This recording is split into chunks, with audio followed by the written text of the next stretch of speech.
We are not used to see this kind of huge ash eruptions of the Stromboli, but this is what happened. This is what we have in front of us.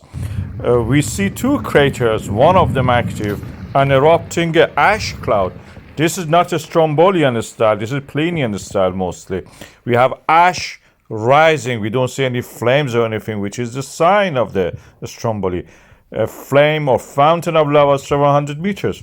This is not what we see. This is the island of the Stromboli, not very big.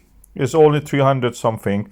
And even there are two villages on both sides of it. The white bits on the upper left and upper right and lower left. This is what we are used to see.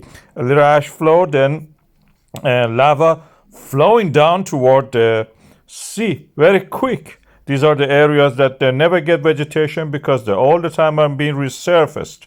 They remain gray. They're not covered with vegetation. And this is what we see normally, even from when you go to the, with the thermal imaging camera, the best you can see is that in the night you can photograph it like that. Pieces of lava, thrown into the air. Sometimes you see something like this. What we saw today is rare, is unique in that sense. And the village of Stromboli around it is not used to it.